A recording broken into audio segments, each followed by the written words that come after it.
in this week's Parsha Vayaktiv, something really important that happens is Yaakov dies, and out of his 147 years of his life, it's divided up in three main sections.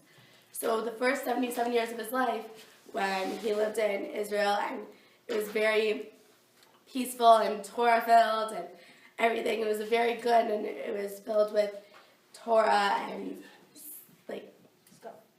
like peace and like I don't have words.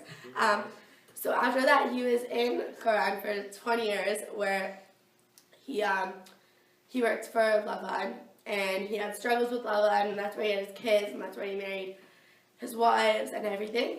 And the last 17 years of his life, he lived in Mitzrayim. So a few things that you could say about each thing is they really contrast each other. They all stick out in different ways, because the first one, he did such good with his life. He dedicated it to Torah, and he dedicated it to his studies, and was very pure and holy.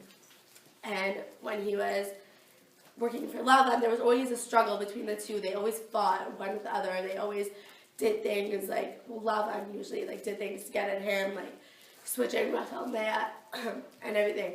And they always had struggles. And in the last one, he was kind of being ruled by Egypt, being ruled by Mitzrayim, and he didn't really have such a big say, because even though with Lavan, he was his employer and everything, he was still kind of left to do his job. He was treated with some type of respect, but in Mitzrayim, he didn't really have so much there.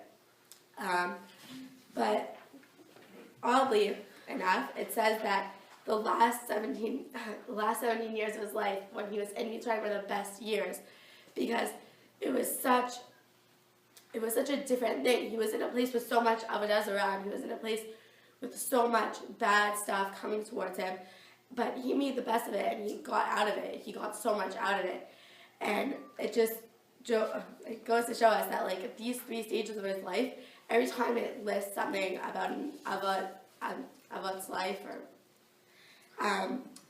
it's something that it's going to help us in our future, because every time they list something,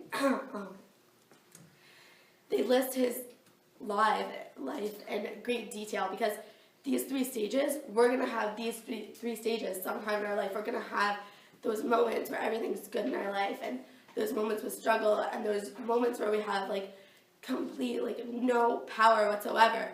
But we always have to know to just keep going forward and make the best out of it, like how Yaakov did. And sometimes it's not going to be split in exact three things like Yaakov was, and it's going to be spread out. But we have to watch, and we know that it's going to come.